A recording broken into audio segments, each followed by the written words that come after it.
Mes parents ont dit, Emma a des enfants, alors elle a plus besoin de ta maison. Cède-la. Quand j'ai refusé, maman s'est penchée vers moi avec un murmure glaçant. Alors, on va te le faire regretter, a-t-elle sifflé. Le lendemain matin, ma banque m'a appelé, disant que quelqu'un avait essayé de falsifier mon hypothèque, et j'ai su que c'était eux. J'ai toujours su qu'ils favorisaient Emma, mais je n'aurais jamais imaginé qu'ils descendraient aussi bas. Tout a commencé lorsque je me suis battu pour que cette maison soit mienne. J'ai mis toute mon âme dans ma petite maison. 3 chambres, une cour arrière en mauvais état, mon sanctuaire après des années de difficultés. Chaque clou dans les murs, chaque mauvaise herbe que j'ai arrachée, c'est mien. J'ai travaillé 2 emplois, j'ai sauté des dîners, et j'ai regardé mes amis partir en vacances pendant que j'épargnais des sous dans un bocal. Mes parents? Ils s'en fichaient. Quand j'ai signé les papiers il y a 3 ans, mes parents ont grogné, les maisons, c'est un casse-tête, et maman a demandé si j'allais peindre la chambre d'amis pour leur visite. C'est tout. Pas de fierté, pas d'aide, juste de l'indifférence. Je ne m'attendais pas à grand-chose. Ils ont toujours plus aimé Emma, la fille d'or qui ne pouvait rien faire de mal. Mais la semaine dernière, ils ont franchi une ligne que je n'avais jamais vue venir. Nous étions à leur table à manger. Le cliquetis des fourchettes sur les assiettes remplissait le silence. Mon père s'est essuyé la bouche, s'est penché en arrière et a dit, « Emma a des enfants, alors elle a plus besoin de ta maison. Cède-la. » Ma fourchette s'est figée dans les airs. Des pommes de terre en purée pendaient. J'ai cligné des yeux, attendant le mot de la fin. Emma a souri narquoisement de l'autre côté de la table, son mari, Dan, hochant la tête comme si c'était la chose la plus évidente au monde. Ma maison, celle que j'ai construite de rien pour eux? Non, ai-je dit, la voix tremblante, la chaleur montant dans ma poitrine. C'est insensé. Mon père a haussé les épaules, comme si j'avais refusé de passer le sel. Mais maman, elle s'est penchée près de moi, son parfum piquant, ses yeux brillants comme ceux d'un prédateur. Alors, on va te le faire regretter, a-t-elle murmuré, assez bas pour que seul je l'entende. Un sourire s'est courbé sur ses lèvres, froid et délibéré. Je suis rentré chez moi dans un état second, ces mots répétés dans ma tête, regretter. Qu'est-ce que ça voulait dire? J'ai verrouillé mes portes cette nuit-là, vérifié les fenêtres 2 fois, mais le sommeil ne venait pas. La peur me rongeait, aux peurs de ce qu'ils feraient, de jusqu'où ils iraient. La colère mijotait, chaude et amère. Ils ne m'avaient jamais vu comme leur enfant, juste comme un moyen d'arriver à une fin. Et la peur, lourde comme une pierre, s'est installée dans mes entrailles. Je savais qu'ils favorisaient Emma, ses voitures, ses écoles, ses dégâts qu'ils ont toujours nettoyés. Mais ça, c'était la guerre, déclarée autour d'un plat de rôti. Mon sanctuaire, ma paix, ils voulaient me l'arracher. Je ne les laisserai pas faire. Le lendemain matin de ce dîner, je me suis réveillé avec mon téléphone qui bourdonnait sur la table de nuit. Mon cœur était encore lourd de la menace de maman, mais j'ai pensé que c'était juste un appel indésirable. Ce ne l'était pas. La voix au bout du fil était nette, professionnelle, une femme de ma banque. Nous devons vérifier certaines activités sur votre compte hypothécaire, a-t-elle dit. Il y a une demande de transfert de propriété, mais les documents sont erronés. Mon estomac s'est effondré. Je me suis redressé d'un coup, les draps s'en mêlant autour de mes jambes. Quelle demande, ai-je demandé? Je n'ai rien soumis. Elle a fait une pause, puis a baissé la voix. Quelqu'un l'a fait. Pouvez-vous venir? J'étais dehors en 10 minutes, mon pouls martelant. À la banque, l'air était épais, suffocant. Le gérant a fait glisser une pile de papiers sur le bureau. Mes détails d'hypothèque, mon adresse, mon nom, mais la signature n'était pas la mienne. Les boucles étaient trop nettes, l'inclinaison trop parfaite. Quelqu'un l'avait falsifié. Mes mains tremblaient alors que je feuilletais les formulaires. Là, enfoui dans les petits caractères, se trouvait le clou du spectacle, ils avaient essayé de transférer le titre au nom d'Emma. J'ai regardé la page jusqu'à ce que les mots deviennent flous, mon souffle superficiel. Ils ne bluffaient pas hier soir. Ils avaient déjà commencé à agir contre moi. Je suis allé directement dans un café, je ne pouvais pas encore rentrer chez moi et j'ai appelé maman. Mes doigts ont manipulé le téléphone, la rage bouillonnant. Elle a décroché au 3e coup de téléphone, sa voix sirupeusement douce. « Bonjour, chérie. Tu as bien dormi? Je n'ai pas perdu de temps. Tu as essayé de voler ma maison, tu as falsifié ma putain de signature. » Silence. puis un rire doux, comme si j'avais raconté une blague amusante. « Oh, ne sois pas si dramatique », a-t-elle dit. « Tu es trop égoïste pour comprendre ce que signifie la famille. Emma a besoin de ça. » J'ai serré le téléphone si fort que mes jointures sont devenues blanches. « Égoïste ? J'ai travaillé pour cette maison. Tu n'as pas levé le petit doigt. » Elle a soupiré, impatiente. « Nous faisons juste ce qui est le mieux. » J'ai raccroché avant de pouvoir crier. De retour à la maison, j'ai fait les 100 pas dans le salon. Les murs que j'avais peints me regardaient. La trahison a planté ses griffes profondément. Ce n'était plus seulement du favoritisme. Ils avaient falsifié des documents officiels, franchi des lignes que je ne pensais pas qu'ils oseraient franchir. Mes propres parents me voyaient comme rien, un outil pour soutenir Emma, le vrai enfant. La rage brûlait plus fort à chaque pas. Je voulais casser quelque chose, n'importe quoi. Mais la peur s'est insinuée, froide et silencieuse. S'ils étaient allés si loin en une nuit, qu'est-ce qui allait suivre? Ce murmure de maman, on va te le faire regretter, résonnait plus fort maintenant, une promesse que je ne pouvais pas ignorer. Je me suis affaissé sur le canapé, regardant le plafond. Le visage narquois d'Emma au dîner a jailli dans mon esprit. Le savait-elle? A-t-elle approuvé cela? En grandissant, elle a eu les nouveaux vélos, les deuxièmes chances, tandis que je raccommodais mes chaussures avec du ruban adhésif. Je l'avais accepté, j'avais construit ma vie malgré tout, mais c'était différent. C'était ma maison, mon sang et ma sueur, et il pensait pouvoir la voler comme si de rien n'était. Ma poitrine s'est serrée, un mélange de fureur et de quelque chose de plus aigu ou de la douleur. Peut-être que je n'avais jamais été assez bien pour eux, et maintenant ils l'avaient prouvé. J'ai pris mon ordinateur portable et j'ai cherché un avocat. Des doigts volants sur les touches. Plus d'attente. Plus d'espoir qu'ils reculeraient. S'ils voulaient se battre, ils en auraient un. J'ai trouvé un type en ville, des critiques pointues, une ambiance pragmatique, et j'ai réservé un rendez-vous pour le lendemain.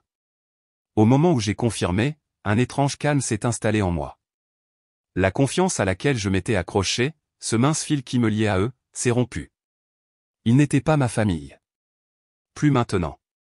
Ils étaient des ennemis, et je les traiterais comme tels. Cette nuit-là, j'ai vérifié les serrures une fois de plus. Le verrou se mettant en place avec une finalité qui correspondait à mon humeur. Le sommeil ne venait toujours pas facilement. Chaque craquement de la maison me faisait sursauter. Chaque ombre semblait être une menace. Mais sous la peur, quelque chose de nouveau grandissait, la résolution. Ils avaient tiré les premiers coups, mais je ne tomberais pas sans me battre. Une semaine après le fiasco bancaire, j'étais toujours sur les nerfs, sautant à chaque bruit. J'avais rencontré l'avocat, Tom, un type bourru avec une poignée de main en acier, et il avait commencé à enquêter sur la falsification. Affaire solide, avait-il dit, mais cela n'a pas apaisé le nœud dans ma poitrine. Je préparais le dîner ce soir-là, l'odeur de l'ail emplissant la cuisine, lorsqu'un craquement aigu a fendu l'air. Ma spatule est tombée par terre. J'ai couru à la fenêtre. Une lumière orange a vacillé dehors, surnaturelle et en colère. La fumée m'a piqué les yeux alors que j'ouvrais la porte arrière. Mon garage brûlait. Les flammes léchaient le cadre en bois, engloutissant le toit que j'avais réparé l'été dernier. Je suis tombé dehors, le téléphone tremblant dans ma main, alors que je composais le 911. Incendie. Mon garage. Il brûle. La voix calme de l'opératrice a à peine percé ma panique. Des sirènes hurlaient au loin, mais je ne pouvais pas bouger, enraciner là tandis que l'incendie dévorait tout. Ma voiture disparue, la boîte à outils pour laquelle j'avais économisé, le vieux vélo que j'avais conduit quand j'étais enfant où tout était cendre. Au moment où les pompiers sont arrivés, il était trop tard. Ils l'ont arrosé, une fumée noire se répandant dans la nuit, et l'un d'eux m'a mise de côté. Ce n'était pas un accident, a-t-il dit, la voix basse. De l'essence. Un incendie criminel. Mes genoux ont fléchi. Incendie criminel. Le mot a frappé comme un poing. Je savais qu'il avait fait avant même qu'il n'ait fini. De retour à l'intérieur, j'ai consulté mes images de sécurité aux granuleuses, mais assez claires. Il y avait Emma, renversant un bidon d'essence sur le garage, son visage tordu dans un sourire narquois, et mes parents. Ils se tenaient près de leur voiture, les bras croisés, regardant comme des réalisateurs sur un plateau de tournage. Mon souffle s'est coupé, un sanglot m'étouffant avant que je puisse l'arrêter. Ils n'avaient pas seulement attaqué ma maison. Ils avaient incendié ma vie, les morceaux que j'avais construits à partir de rien. Je me suis assise sur le canapé, regardant le squelette noirci à travers la fenêtre. Le chagrin m'a envahi, lourd et suffocant. Ce garage n'était pas seulement des objets. C'était des années de difficultés, des souvenirs de nuits tardives à réparer les choses moi-même parce que personne d'autre ne le ferait. Maintenant, c'était des décombres, et ils l'avaient fait. La fureur a ensuite fait rage, chaude et aveuglante. Je voulais prendre d'assaut leur maison, crier, casser quelque chose qui leur appartenait, mais en dessous, une colère plus profonde pulsait. Ma propre famille me détestait à ce point. Je n'étais pas seulement jetable, j'étais une cible. L'équipe de pompiers est partie vers minuit, leur lumière s'estompant dans la rue. J'ai appelé Tom, ma voix rauque. Ils ont brûlé mon garage. Emma et mes parents. J'ai ça sur caméra. Il n'a pas hésité. Apportez-le demain. Nous ajouterons l'incendie criminel à la liste. J'ai hoché la tête, même s'ils ne pouvaient pas me voir, et j'ai raccroché. Les policiers sont arrivés ensuite 2 agents, fatigués mais sympathiques. J'ai remis les images, regardant leurs visages se durcir tandis que le sourire narquois d'Emma jouait à l'écran. Nous allons déposer un rapport, a dit l'un d'eux, mais prouver un incendie criminel est difficile sans plus de preuves.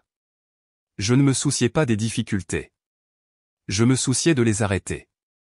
Seul à nouveau, je suis sorti vers les décombres. L'air toujours épais de suie. La carcasse de la voiture était un à ma tordue. La boîte à outils avait fondu en scories. J'ai donné un coup de pied à une planche carbonisée, la douleur montant dans ma jambe, mais c'était agréable réel. Ils pensaient que cela allait me briser, me forcer à abandonner la maison. Ils avaient tort. Si quoi que ce soit, cela a allumé quelque chose en moi, un feu à moi. Je ne me battais plus seulement pour un bâtiment. C'était personnel. Une ligne qu'ils avaient franchie et que je ne pardonnerai jamais. Je suis rentré à l'intérieur, j'ai pris une bière et je me suis assise dans le noir. L'avocat montrait le dossier. Les policiers avaient la bande, mais je savais que ça ne s'arrêterait pas là. Le murmure de maman a résonné, on va te le faire regretter. Et maintenant, je voyais jusqu'où elle irait. Mes mains se sont serrées autour de la bouteille, les jointures blanches. Ils avaient pris ma stabilité, ma paix, mais je serais damné s'ils obtenaient ma colonne vertébrale. Demain, je repousserai plus fort. Ils voulaient des regrets? Ils les ressentiraient en premier. Le lendemain matin de l'incendie, ma maison sentait le feu de camp qui avait mal tourné. Je me tenais dans la cuisine, regardant la cafetière, quand la sonnette m'a sorti de ma torpeur. Un facteur m'a remis une enveloppe simple. Pas d'adresse de retour, juste mon nom écrit à l'encre tremblante. Je l'ai déchiré, m'attendant à une facture ou à une note de condoléances d'un voisin. Au lieu de cela, c'était une lettre de Monsieur Ansley, l'ancien copain de pêche de mes parents, un type que je n'avais pas vu depuis que j'étais enfant. Mes yeux ont survolé la première ligne, et mon cœur s'est arrêté. J'ai gardé le secret trop longtemps. Vos parents ont falsifié votre nom sur un prêt lorsque vous aviez 18 ans. Je me suis affaissé sur une chaise, le papier tremblant dans mes mains. Il a écrit comment il avait été chez eux une nuit, des années auparavant, buvant des bières tandis que maman se penchait sur la table de la cuisine avec un stylo. Elle s'en est vantée, a dit qu'elle avait utilisé ma signature pour retirer $10 000 pour les frais de scolarité d'Emma, riant que je ne le remarquerai jamais. Ansley l'a supplié d'arrêter, mais elle l'a renvoyé. Il est jeune. Il se remettra, avait-elle dit. Je travaillais alors dans une station-service, dormant sur un futon, épargnant pour un avenir qu'il volait déjà. La dette du prêt m'avait suivi, ruinant mon crédit jusqu'à ce que je me débrouille seul. Le choc m'a d'abord engourdi ou une vague de froid qui m'a laissé à regarder le mur. Puis la rage a frappé ou une vague de marée qui m'a fait froisser la lettre dans mon poing. Toutes ces années où j'avais lutté. Ils avaient tiré profit de moi. Le diplôme d'Emma. Son sourire narquois. Elle avait construit sa vie sur mon dos, et il l'avait laissé faire. La douleur a coupé plus profondément, un couteau se tordant dans mes entrailles. J'avais été leur enfant, leur gamin, et ils m'avaient vu comme une marque ou une tirelire à ouvrir chaque fois qu'Emma avait besoin d'un coup de pouce. Toute mon enfance, chaque « nous sommes fiers de toi » qu'ils aient jamais dit était un mensonge. J'ai appelé Tom, ma voix rauque alors que je lui lisais la lettre. Cela change tout, a-t-il dit. Nous avons déjà leurs antécédents frauduleux ou des escroqueries à la vérification dans les années 90, les fausses pièces d'identité de maman. Cela vous lie à tout cela. Je lui avais demandé de creuser après la falsification, mais je ne m'attendais pas à cela. Il m'a faxé leur casier judiciaire des pages d'escroquerie, d'amendes qu'ils ont esquivées, de probations qu'ils ont passées grâce à leurs paroles douces. Des criminels de carrière, pas des parents. Les aveux de Hansli étaient la pièce manquante, la preuve qu'il m'avait saigné à blanc avant même que je puisse me défendre. J'ai fait les 100 pas dans le salon, l'odeur de brûlé de l'extérieur s'infiltrant par les fissures. Ce prêt expliquait tellement de choses, pourquoi les banques m'avaient refusé au début, pourquoi j'avais tout recommencé à zéro. Ils avaient joué avec ma vie, et maintenant ils voulaient aussi ma maison. Ce n'était pas seulement de la trahison.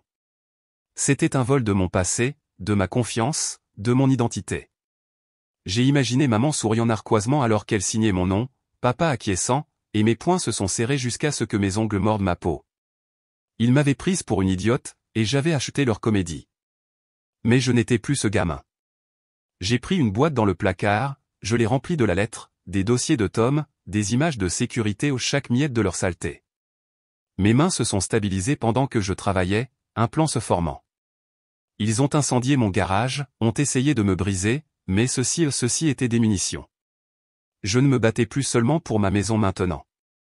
Je me battais pour chaque année qu'ils avaient volée, chaque chance qu'ils avaient écrasée.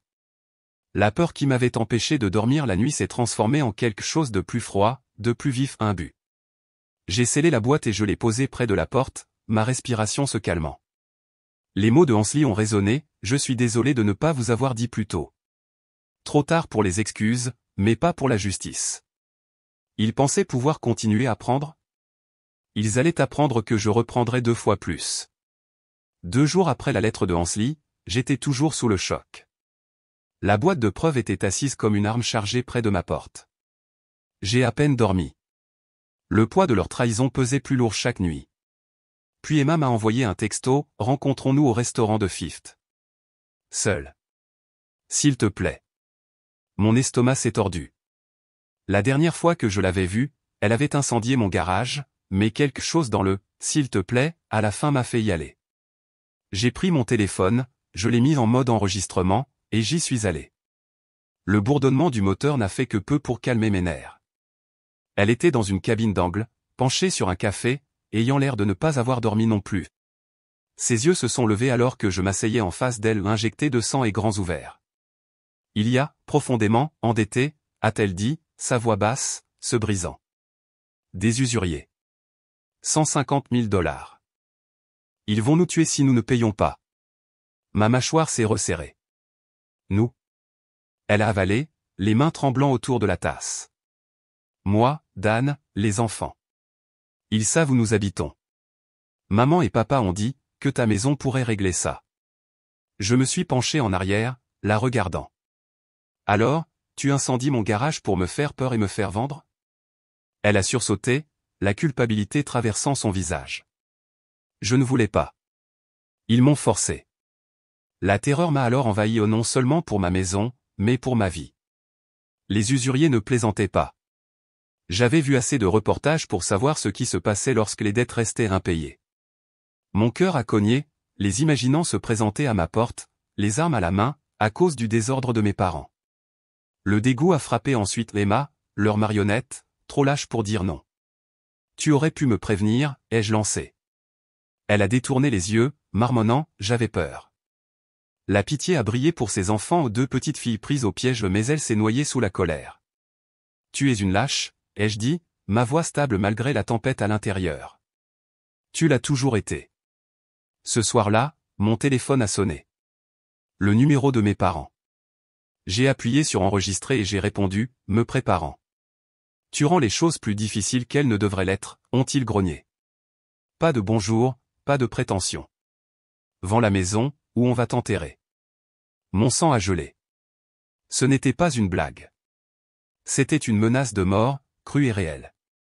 Vous tueriez votre propre enfant, ai-je demandé, forçant les mots à sortir. Ils ont ri à un aboiement dur. Tu n'es pas notre enfant si tu nous laisses pourrir.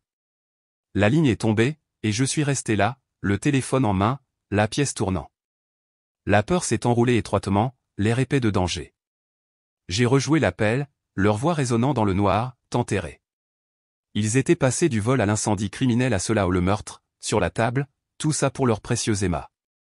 La peur m'a saisi, mais elle a aiguisé ma concentration. Je n'étais plus en sécurité. Pas dans ma propre maison, nulle part. J'ai pensé à ces requins qui tournaient en rond, aux yeux froids de maman, au poing de papa. Mes mains tremblaient, mais pas de faiblesse. D'adrénaline. D'un besoin d'agir. Elles m'ont poussé au bord du gouffre, et je ne tombais pas seul. Le lendemain matin, j'ai rencontré Tom à son bureau, la boîte s'écrasant sur son bureau. Je lui ai fait écouter l'enregistrement, observant ses sourcils se lever. C'est une menace criminelle, a-t-il dit, griffonnant des notes. Avec l'incendie criminel et la fraude, nous les avons pris la main dans le sac. J'ai hoché la tête, mais mon esprit filait plus vite que la prison. La prison n'arrêterait pas les usuriers. Cela ne ferait que les retarder. Et si j'utilisais ça, ai-je demandé, tapotant le téléphone. Les forcer à reculer. Tom a froncé les sourcils, puis a haussé les épaules. Risqué, mais possible. Il vous faudrait un levier. Quelque chose qu'ils ne peuvent ignorer. J'ai quitté son bureau avec un plan en tête irrégulier et dangereux. Les preuves étaient mon arme, le faux, l'incendie criminel, la lettre de Hansly, la voix de mes parents promettant ma mort. Je pouvais aller voir les flics, les regarder menotter mes parents, mais ça ne toucherait pas les requins. Ou je pouvais retourner ça contre eux, les faire reculer en premier. Ma poitrine s'est serrée. Un mélange de terreur et de résolution. Ils avaient fait de ceci une guerre, avaient misé sur le sang. Très bien. Je jouerai à leur jeu, mais plus intelligemment. De retour à la maison, j'ai verrouillé toutes les portes, vérifié les fenêtres 2 fois. La maison ressemblait à une forteresse assiégée, mais je ne me cachais pas. Je tramais. La peur d'Emma, la menace de mes parents, ils m'avaient remis les clés de leur chute. Je devais juste trouver comment les utiliser. Ma vie, ma maison, mon combat. Ils regretteraient d'avoir réveillé ce côté de moi. Le lendemain, je me suis tenu devant leur maison, mon téléphone enregistrant dans ma poche, la boîte de preuves sous mon bras. La menace de mes parents, nous allons t'enterrer, résonnait encore dans mes oreilles, mais je l'ai transformée en carburant. Tom m'avait préparé, les faire parler. Conclure l'accord, puis on bouge. J'ai pris une profonde inspiration à l'air vif du froid de novembre et j'ai frappé. Maman a ouvert la porte, son sourire aussi sirupeux que jamais. Chérie, enfin revenue à la raison. Je l'ai dépassé, entrant dans le salon où papa était étendu sur son fauteuil inclinable et Emma s'agitait sur le canapé, évitant mon regard. J'ai laissé tomber la boîte sur la table basse, le bruit sourd résonnant. On arrête de jouer, ai-je dit, ma voix stable malgré l'adrénaline qui pompait. J'ai tout, votre faux, la bande de l'incendie criminel, la lettre de Hansly, votre menace de me tuer. Le sourire de maman affaibli, juste une seconde, puis est revenu. Tu bluffes, a-t-elle dit, croisant les bras. J'ai sorti mon téléphone, appuyé sur lecture, et les voix de mes parents ont rempli la pièce, vent la maison où on t'enterre. Le visage de papa a tressailli, mais il n'a pas bougé. La tête d'Emma s'est affaissée dans ses mains. Voici l'accord, ai-je dit, me penchant en avant. Signez votre maison à mon nom.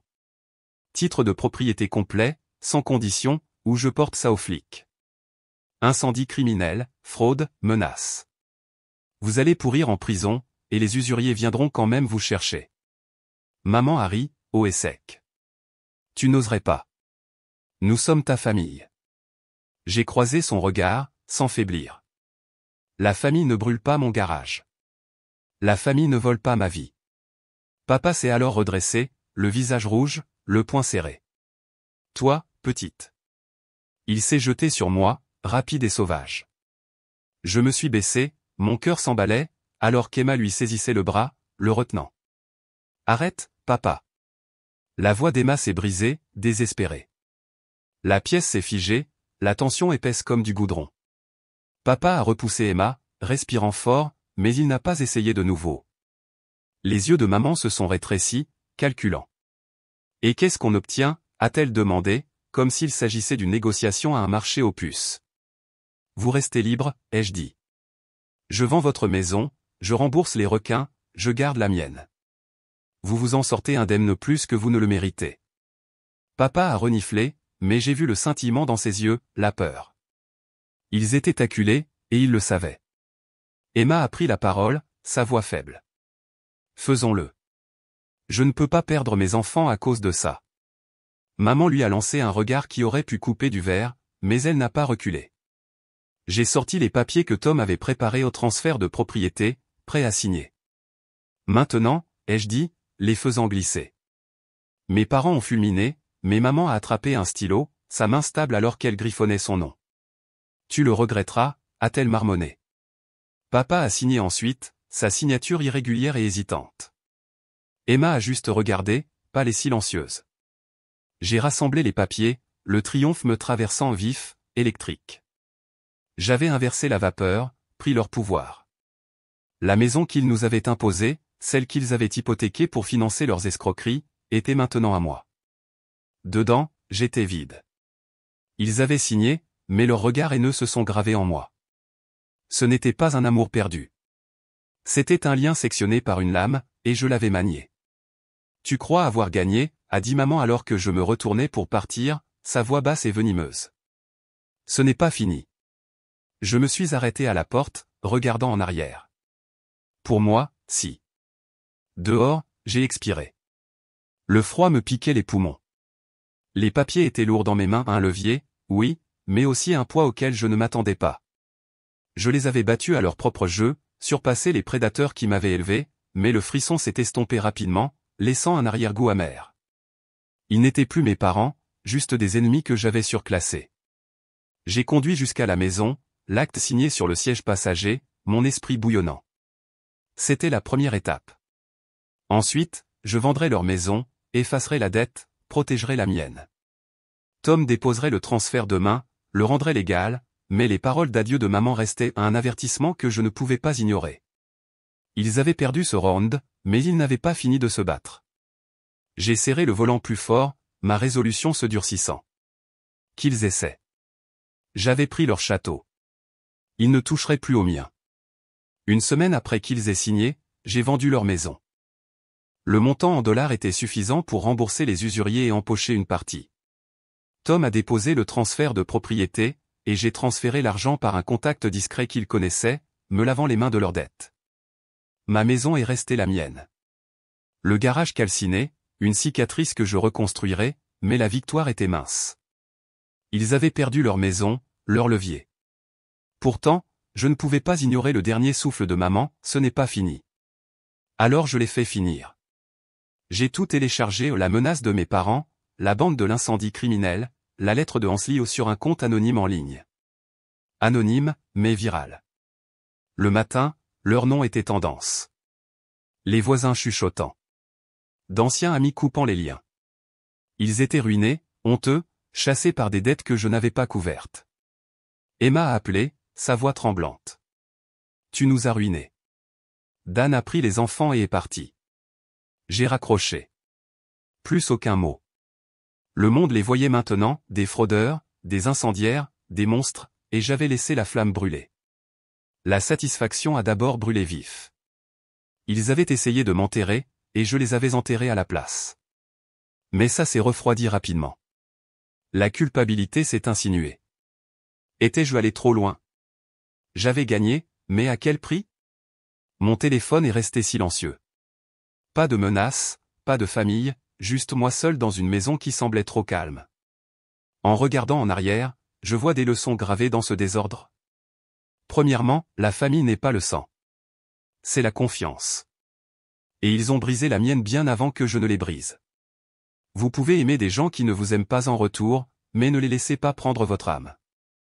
Deuxièmement, se battre pour ce qui vous appartient est juste, mais la vengeance peut vous vider. J'ai gardé ma maison, prouvé ma force, pourtant je suis plus vide maintenant. La haine a gagné la guerre, pas moi. Troisièmement, la vérité coupe les deux sens. Les exposer m'a libéré, mais ça m'a enchaîné à l'histoire pour toujours. Les gens me regardent maintenant, en sachant trop. Choisissez vos batailles et sachez ce que vous êtes prêt à perdre. Je le referai, mais je préviendrai quiconque écoute, gagner ne donne pas toujours l'impression de gagner. Le garage sent toujours la cendre, un rappel de ce qu'ils ont pris et de ce que j'ai repris. Je ne le regrette pas entièrement. Ils m'ont forcé la main, et j'ai joué les cartes que j'avais. Mais si vous menez votre propre guerre, pesez le coup. La liberté vous convient jusqu'à ce que vous soyez le seul à rester debout. 6 mois se sont écoulés. Le garage calciné est devenu un chantier de construction, puis une nouvelle structure flambant neuve avec des portes renforcées et un système de sécurité de pointe. J'avais investi une partie de l'argent de la vente de la maison de mes parents dans la reconstruction au plus solide qu'avant. Les nouveaux outils accrochés au crochet, le sol en béton frais, l'odeur de sueur au lieu de cendre. C'était comme récupérer une partie de moi-même. Mais les nuits étaient toujours les plus difficiles. Je me réveillais au moindre bruit, le cœur battant, m'attendant à voir des flammes ou le sourire froid de ma mère dans les ombres. Tom a appelé ça l'hypervigilance, a dit que c'était normal après un traumatisme. Normal ne le rendait pas plus facile. J'ai changé mon numéro 2 fois, déplacé mes opérations bancaires vers une autre institution, installé des caméras qui alimentaient directement mon téléphone. Les voisins l'ont bien sûr remarqué. Madame Callaway à accent grave côté a apporté un plat de pâtes un soir, l'inquiétude gravée sur son visage. « Ça va, ma chérie ? Je ne t'ai pas vue à la fête de quartier depuis des mois. » J'ai forcé un sourire.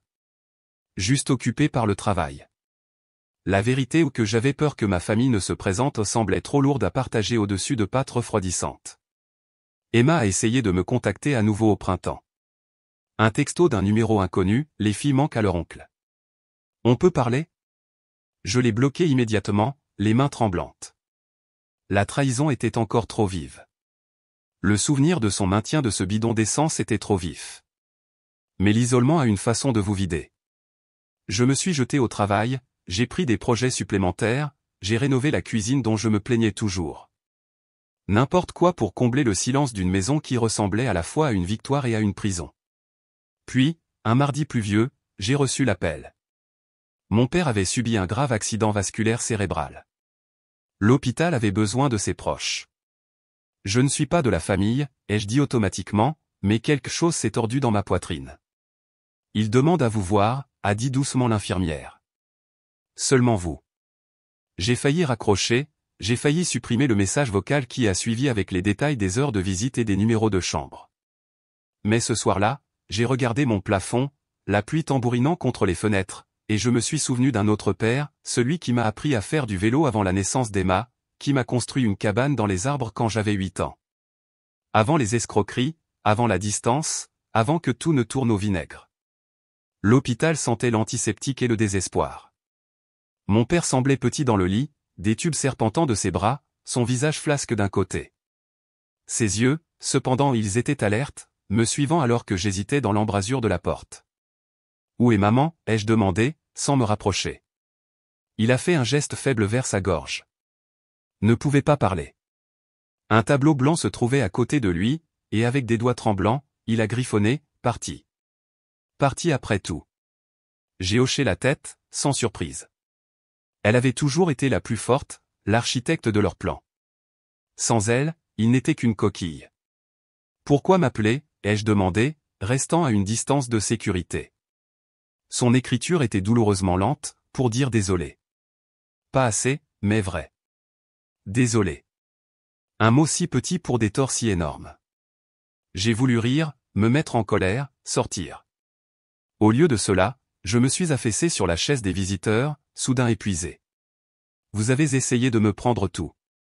Il a hoché la tête, les larmes aux yeux. Un autre griffonnage, orgueil. Cupidité. Mauvais parent. Pire personne. L'honnêteté était inattendue.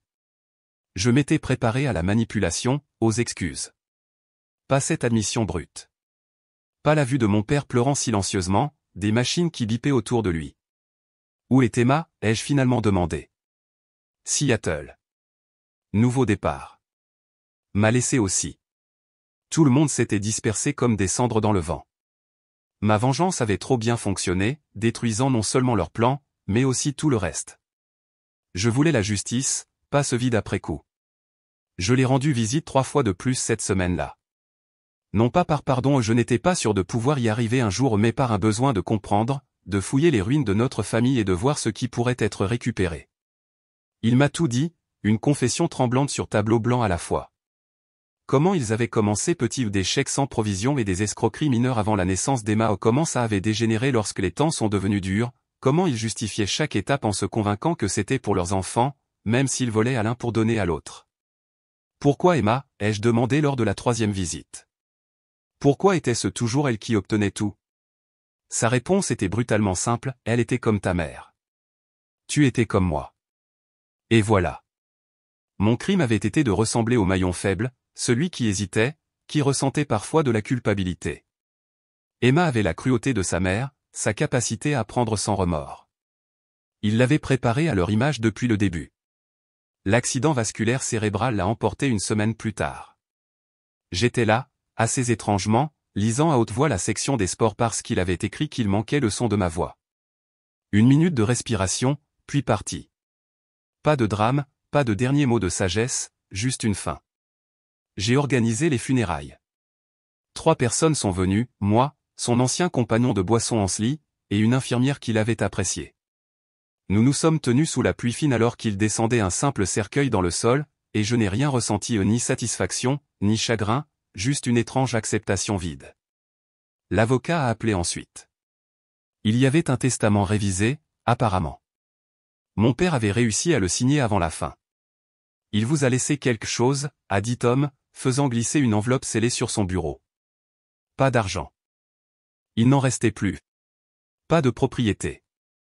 Juste un morceau de papier plié avec une adresse à Seattle et un message, elle porte ton nom. Tout. Ne la laisse pas grandir comme nous. Je l'ai regardé longtemps. Emma avait nommé sa fille d'après moi. L'enfant que je n'avais jamais rencontré, la nièce qui me connaissait seulement comme une histoire, le cas échéant. Pourquoi mon père me dirait-il ça maintenant? Le voyage à Seattle a pris 12 heures de route, chaque kilomètre étant une occasion de faire demi-tour. Je me suis enregistré dans un motel près de l'adresse, j'ai passé la nuit à regarder le plafond, me demandant ce que je faisais ici. Le matin, je me suis garé en face d'un complexe d'appartements modestes et j'ai attendu. Emma est sortie à 8h15, conduisant 2 filles vers un bus scolaire qui attendait. L'aînée avait les traits de sa mère, mais la plus jeune, peut-être 5 ans, avait la même détermination dans la mâchoire que je voyais dans le miroir. Ma homonyme, mon sang. Je ne me suis pas approché. Pas alors. Au lieu de cela, j'ai écrit une lettre, j'ai joint un chèque assez pour des cours de piano ou un camp de foot ou tout ce dont les enfants avaient besoin et mon numéro de téléphone. Je l'ai laissé dans leur boîte aux lettres et je suis retourné à ma maison vide. 3 semaines plus tard, mon téléphone a sonné. Un numéro inconnu. J'ai failli ne pas répondre. Tu es venu à Seattle, a dit Emma, sa voix tendue. Pourquoi? J'ai pris une profonde inspiration. Papa m'a parlé d'elle. De mon nom. Le silence s'est étiré entre nous, des années de douleur vibrant dans le statique. Elle pose des questions sur toi, a finalement dit Emma. L'oncle mystérieux dont elle porte le nom. Que lui dis-tu? Une autre pause. Que tu es courageuse. Que tu te défends. Je ne m'y attendais pas. Des larmes ont piqué mes yeux, me prenant au dépourvu. J'oublie pas ce qui s'est passé, ai-je dit, ma voix rauque. Je ne l'excuse pas. Je sais, a-t-elle chuchoté. Je ne m'y attendrais pas, mais quelque chose avait changé. Une petite fissure dans le mur que j'avais construit. Pas de pardon, je n'étais pas sûr d'y arriver un jour, mais peut-être de la compréhension. Nous étions tous deux des produits de la même maison brisée, façonnés de différentes manières par les mêmes personnes endommagées. Les filles ont les vacances de printemps le mois prochain, a-t-elle finalement dit. Peut-être qu'on pourrait venir. Voir ta maison, celle pour laquelle tu t'es tellement battu. Ce n'était pas une rédemption. Ce n'était pas une fin heureuse avec des rubans soigneusement noués. Mais en regardant autour de mon sanctuaire vide, j'ai réalisé quelque chose, une maison n'est que des murs et un toit. Une maison a besoin de plus. Ouais, ai-je dit, me surprenant moi-même. Peut-être que vous pourriez. J'ai raccroché et suis sorti au garage reconstruit. Les outils brillaient en rangées ordonnées, tout à sa place. J'ai passé ma main le long de l'établi que j'avais installé, pensant à l'écriture tremblante de mon père, à une petite fille portant mon nom, à Emma se tenant dans l'allée avec ses filles. Ce ne serait pas facile. Le passé ne pouvait pas être effacé par un appel téléphonique ou une visite.